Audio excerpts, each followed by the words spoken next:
What if I told you that two of America's wealthiest families actually started in the same place? But only one of them built a lasting dynasty that's still thriving today, and the other, well, they lost it all in about 2 generations. Yeah, so today on the Banking Bros podcast, we're actually pulling back the curtain on the Rockefeller family and the Vanderbilt family. Now, these are 2 names that you've probably most definitely heard, but like you said, they have 2 very different endings. Yep, we're going to show you the surprising strategies of the Rockefellers, talk about them, argue and debate, and learn about how they protected and, of course, grew their fortune over a century, and the strategies you can start to mimic them right now.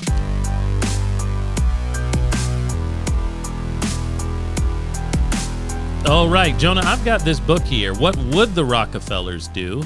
Let's go back. What did they do? Yeah. So my buddy Garrett Gunderson, several of you have heard of him. He's a great best-selling author and an acquaintance of mine. He handed me this book this summer, and he went back to the original title. For a while, and some of you might have on your shelf, he was calling it What Would Billionaires Do? So, Jonah, I want to take a step back in time. What did they do in the first place? So I'm going to read a little bit of the article off of the NASDAQ. This is a popular site. The NASDAQ, everybody knows about it. But it talks about John D. Rockefeller. So it says that he was one of the most famous business moguls of the 19th century, 19th and early 20th century, and he built his family fortune through the Standard Oil Company. So most people know that about John D. Rockefeller. Yep. John D. Rockefeller, Standard Oil. That's what we know. But what you might not know is that his company actually controlled over 90% of the U.S. refineries and pipelines at a time where oil was a big deal because we needed it for internal combustion engines and electricity and all sorts of other stuff. So here's the key. He amassed over $900 million. That was his net worth. That's what they're estimating it to be in 1912. That would be equivalent today, 2025, to about $28 billion. $28 billion. So that was, needless to say, a lot pretty of money. Wealthy. That's a lot of money. Pretty wealthy. I'm going to look up and this real is quick. at a time, what did people make I'm going to look up real quick what the average person was making in 1912, but I also want to look up how much like Elon's worth right now. I want to see if John D. Rockefeller I have a feeling that John D. Rockefeller, I don't know this for sure, Jonah, but I have a feeling that Elon's is valuation and John D. Rockefeller's may have been more like cash.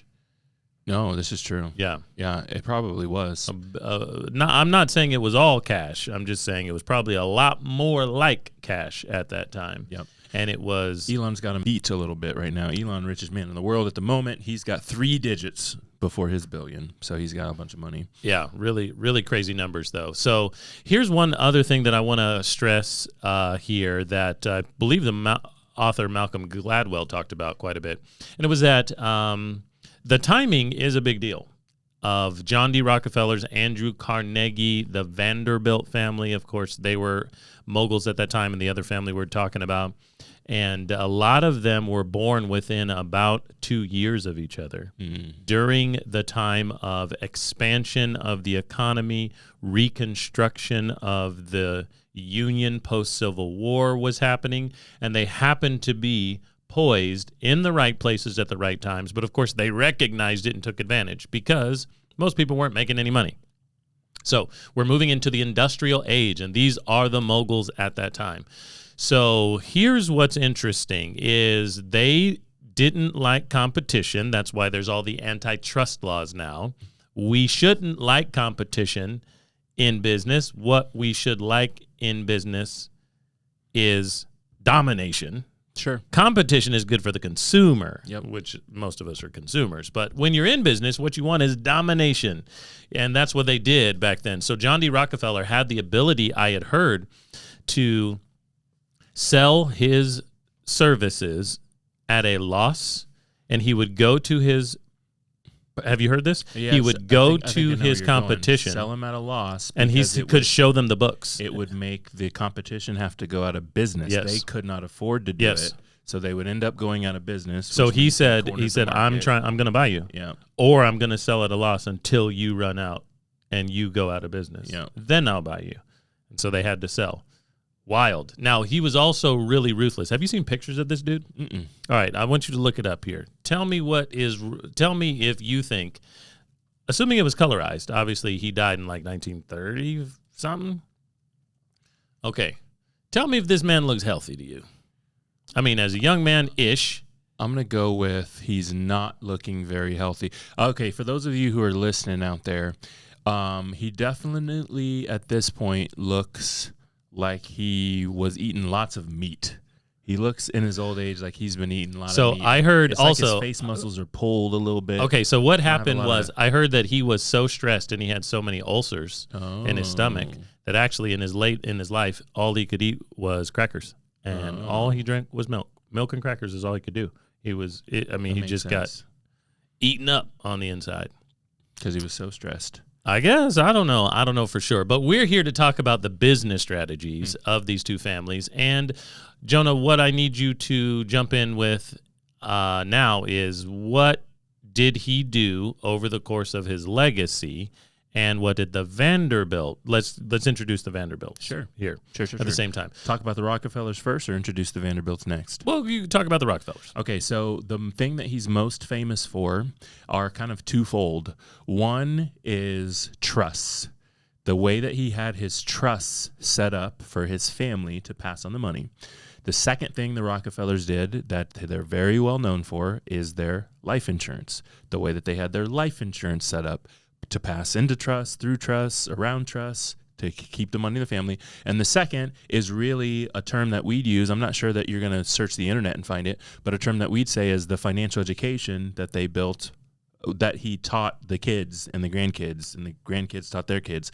And so they were able to keep the money, right? There's a statistic out there right now that says like every third generation loses the money or something. If you work really hard to earn it, your kids will continue because they saw you work hard, but their kids don't know any struggle or something, and so they'll lose it, like every third generation. So the thing that makes the Rockefellers really unique is that how they kept it from generation to generation to generation, even past 2 and 3 and that sort of thing. A lot of families cannot get that done, right? And that's actually what happened to the Vanderbilts as we continue going. So those are the things that the Rockefellers are super well known for: their trusts, their life insurance, and then how their family was able to keep it even generation after generation after the people who earned it were gone. Yep. Right? The people with the drive to go make all the money have been gone. We've now got grandkids and whatnot, and they still were able to keep it. That doesn't happen very often. Doesn't happen very often because that's of what's this. Important about the Vanderbilt. Because of the this Rockefellers. Quote right here. I'm ready. Hard times create strong men. Strong men create good times. And good times create weak men. There it is. Weak men. 3 generations, right? Weak men create hard times. Yep. There it is. So, so that term is going to be the family office. The family office of the Vanderbilt family, I believe is it 7 generations past so far? John D? Right now? Yeah, so 7. I think it's made it to 7. And the family trust now supports over 150 people. Shoo. I've heard these numbers. I don't know. These are private people now. They got lots of money, and it's about 150 people that can be supported off what's going on. Yep. Now, interestingly enough, I know a little bit about a local connection that I have to the Vanderbilts, but let's introduce who they are and how it turned into a much different situation for them after 3 generations. Sure. So the important thing about the Vanderbilts, or to introduce them, this gentleman's name was Cornelius Vanderbilt. The Commodore. And if you are on the internet and you look up a picture of Cornelius, he's not looking that great either in the photos. These guys were just windblown at all times for their pictures or their portraits that they sat to be painted for. Right. These guys were, I don't know. So he was also one of the richest Americans in history. He founded Vanderbilt University, right? He gave the money for Vanderbilt University. Yeah. So you've probably heard of Vanderbilt University before. He was in railroads and shipping. That was his business, right, that he was doing. And I believe at the time, or when they, his highest net worth type of thing, he got to 200, So again, they kind of they have the value that he got to, but then they try to relate it to today's times. So today's times, Cornelius Vanderbilt would have been worth about $200 billion, actually. So he would have had John D. beat. Right, John D. If you remember, we said his dollars were like 20 billion in today's terms.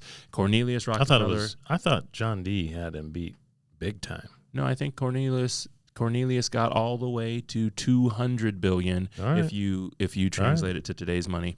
And here's the problem. The problem was he did not have the same system set up that John D. had set up. Right. Trusts, life insurance, education, teaching generations. So here's the pain point here. Here's the short end of the stick. Within 50 years of Cornelius passing, you got to help me with these generations. I'm so bad at it. 50 years is probably a single generation? No, 50 years will be two. So a generation is normally 20, 25 years because that's when you have a kid. Okay. So that'd be 2 generations. Cool. So within 2, so the Rockefellers made it 7, still going strong, supporting over 100 people or so. If you look on the internet, it might tell you differently. Cornelius Vanderbilt, 2 generations, gone. Gone. Yeah. So gone. No money. His grandson, George Washington Vanderbilt, built himself a summer cottage that we've kind of all hung out at before. Oh, sure. Yep. Biltmore House. The Biltmore House. Yep. So Biltmore House was his grandson. And he had several grandsons, but I think this was like grandson number 3. And this man built the largest private home in the United States to be a self-sustained entity. So we've seen those videos about the English manor, like Downton Abbey and stuff like that. So he built one in Asheville, North Carolina. It's only an hour and a half from where we live. We've all been there around here. And it is on a mountain by itself, completely self-sustained. It needed its own railroad to get stuff to the top of the mountain. It's got its own dairy. It's got its own farms. And this man spent money to build that. This man is not in business. He just spent the money. Yep. He kind of dies a little bit earlier than he had hoped, and he now has his wife and his daughter. He only had one daughter, and that his daughter's family still owns that. It's still the largest privately owned house in the United States of America, but they lost everything, had to move out of it. 178,000 square feet. 178,000 square feet. That's big. Think about that. It originally sat on 125,000 acres. Yeah, it's a real nice place to go during Christmas. Oh, gosh, it's the greatest. All right. Now it sits on 8,000 acres because they gave the land back to the government to create Pisgah National Forest. Like, he owned the whole deal. That's crazy. Yeah, the whole deal. It was something like it took him 3 days to ride his horse around. 3 whole days to ride around the property. That's crazy. Yeah, he would have to camp. That sounds nuts. That yeah. is. You see what I'm saying? You see that stuff in TV shows. Right. So anyway, what is interesting about that is his family went bankrupt, completely broke, and they turned the Biltmore. Why it's so great and awesome today is because they turned it into a tourist destination because they couldn't live it in anymore. But the family of her, I can't remember what her name was. Ophelia. I don't know. That's in Hamlet. But her family descendants still own it and still run it, and they live on property on those 8,000 acres out there, and it's like a $15 million business to have people come and hang out because we've all taken the tours and drunk the wine at the winery and did a little lodge stay at the hotel they built. Got a massage, that sort of thing. Yeah. So interesting. So it's 2 but they lost their money. Businessmen making lots and lots and lots of money. One has a plan on how to keep it in the family and pass it down. One does not. Yeah. One man's plan worked well, really well, and where the money is still in the family, they're still perpetually, hopefully that's the right word, perpetually passing that money on and keeping to the original plan. Now, again, things change. More members of the family, right? I'm sure you have to get different trusts set up than the original, new ones. You got to have different life insurance policies than the original. Well, some of the things about their trusts, their private trusts, I think that have really made it stand the test of time is because you don't have to have new ones on theirs. I'm not sure that today's trust options are the same that they have. I'm just saying it's not like you can hold to the original documents all the time. Like somebody's got to know something to say, we got to amend this one to say this because of the new era we live in, because of the new laws, because of whatever, right? I'm trying to point out is like 7 generations. You can't be all ignorant and to have the money still in 7 generations. And it's proven by Cornelius Vanderbilt and his family. If you're going to literally build a 178,000 square foot house that originally sits on 125,000 acres of land, like you're spending, right? We talk about this all the time, like our save and spend system. It seems like the Rockefellers made a habit of understanding the save portion. Here's how we're going to keep it, protect it, save it, have it, pass it down. We're still going to spend. I mean, you're acting like the Rockefellers don't live in a nicer house than I live in. Of course they do, right? They've got money. But over on the Cornelius Vanderbilt side of things, it was all about the spending first. We have it, now we're going to go live lavishly. We're going to spend, we're going to have things, extravagant parties and whatever else it is. If you look it up on Google, it'll tell you all the stuff that they've done with all the money. And so just 2 generations later, less than 50 years, we have no more money, right? We have no more money.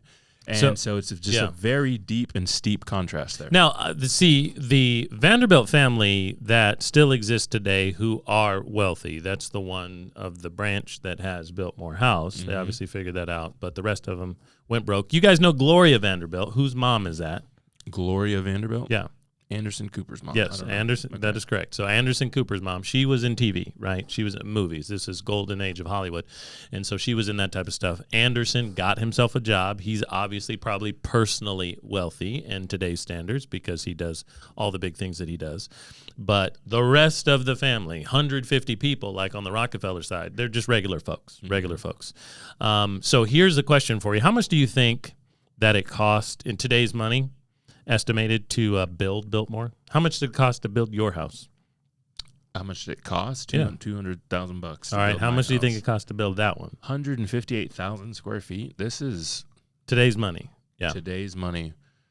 $450 million. Oh, sheesh.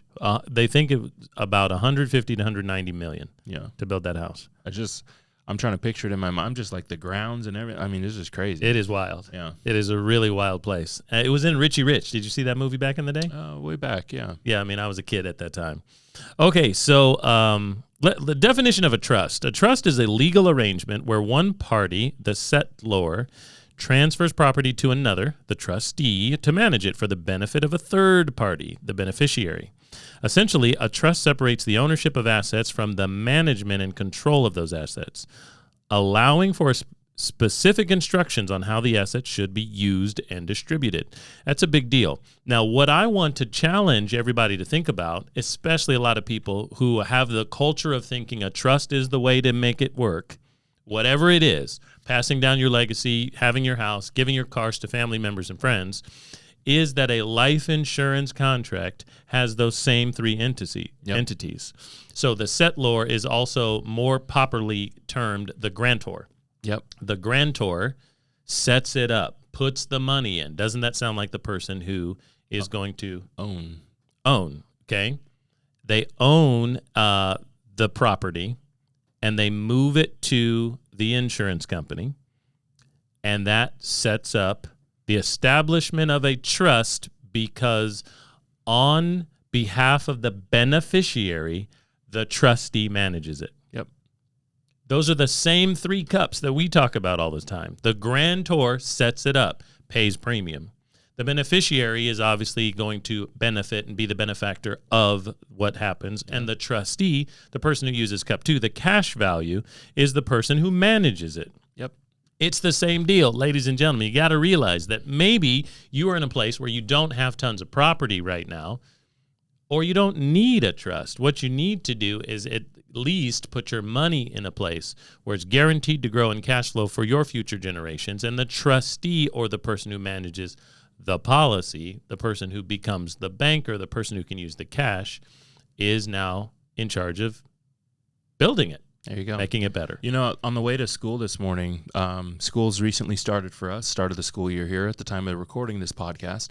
And so I get to drive my kids to school. So this morning I'm driving them to school, and there's a sign on our mailbox that says that there's coffee Wednesday morning at one of our neighbors' house at 10 a.m.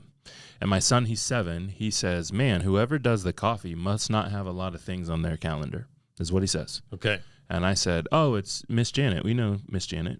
I'm answering that by saying, yeah, she doesn't have a lot of things on her calendar. Like, it's Miss Janet, lives 2 houses down. All right. She was like, oh, okay. And he was like, well, why doesn't she have lots of things on her calendar? And I said, oh, well, the reason she doesn't have lots of things on her calendar is because her husband, who has now recently passed about a year and a half ago, was in life insurance business, Jalen. So do you know what life insurance is? Do you know what insurance is? No, I don't know what insurance is. So I got to explain to him what insurance is. I'll use the real definition for you who are watching because I've got it up here. It's life insurance is a contract between the insurer, the company, and the policy owner that guarantees a sum of money to the policy's named beneficiary when the insured dies. That's what it is. So that's what I explained to my 7-year-old. Well, actually, Jalen, you can buy insurance on lots of things, blah, blah, blah, blah. Explain that. But in life insurance, it's a bunch of money that you get. It replaces the income that the person would have had or made or whatever, and you just pass it to somebody when you pass. So do you remember when Miss Janet's husband died? He's like, yeah, I remember. Well, he was in life insurance, so she got a bunch of money when he died. So she doesn't have lots of things on her calendar because she's got the money and she's a little older, so she probably doesn't want to work, man. She doesn't want to, she wants to have coffee once a week with the neighbors because that's what she wants to do. And he was like, oh, this is interesting. So then, being my son the way he is, All right. well, Dad, do we have that? Well, of course we have that, man. That's what we help people with as well. Okay, who gets the money if you go? Mom. What happens if the wife dies? Who gets the money? Dad. What happens if both parents die at the same time? The kids. Miss Janet. Correct. I said the kids, but not till you're 18. Oh, man. It was like he put all the questions together to figure out. He was out here doing he was like, what has to happen for me to get the money? I was like, you got to wait till you're 18. Why? I said, well, what would you spend it on? I would buy all the things that I want. And I said, and that's why. First off, remember, weak men create hard times. Why? Because when you're, how old is he now? 7, and you're in 2nd grade, you're going to buy stuff that isn't going to help. It's not going to produce. It's not going to protect. And so we've got to be careful. So it's a beautiful and a blessing to make sure your family's going to be taken care of course. But you don't hand keys to the car to the 2nd grader and tell him to drive to school. Right. Because he's going to get hurt. He doesn't know how to use it. He's not mature enough to understand. But they're thinking about it. He knows money buys him his stuff. That's for sure. That's correct. So that's funny. We have a whole nother segment of information for you guys out there called Father Figures, where we talk to our kids about these topics. And many of you are parents and you want to have a conversation with your family so they don't end up like the Vanderbilts. We've talked about the Vanderbilts you think are rich right now, but most of them went back to being regular people because they didn't have those trusts, they didn't have the life insurance policies, and they didn't have the education set up, and they ended up like Jonah Jr. over here going, wait a minute, hold on. Pause, stop the car. Stop the car. Tell me more. He tried to get us this morning. Anyway, that's really the key. If you've listened to any of our podcast episodes before, you know that we are all about control over your money, having control, generational planning, right? Pay attention. You've got to prepare for things now before they happen. The best time to plant a tree, you've heard this saying, the best time to plant a tree was 20 years ago. The next best time is now. Like being prepped and prepared ahead of time. When has that ever gone wrong for somebody? Being prepped and prepared ahead of time. Like I was ready for that thing to happen. I was thinking about it this morning just because I've got a car that's about 4 years old now, and cars don't last forever. I've got to get a new one at some point, right? And so I'm going, I need to prep and prepare and plan for that now. I don't know, 2 years away from needing a new one or keeping this one and riding it out for, you know what I mean? But like, I need to go through that thought process now. What am I going to look for in the next car? What do I want to buy? Like who wants to be in a position where just the car breaks down? I wasn't expecting it. Now I have to get a new one. I wasn't prepped and prepared. Like, come on, you're driving currently.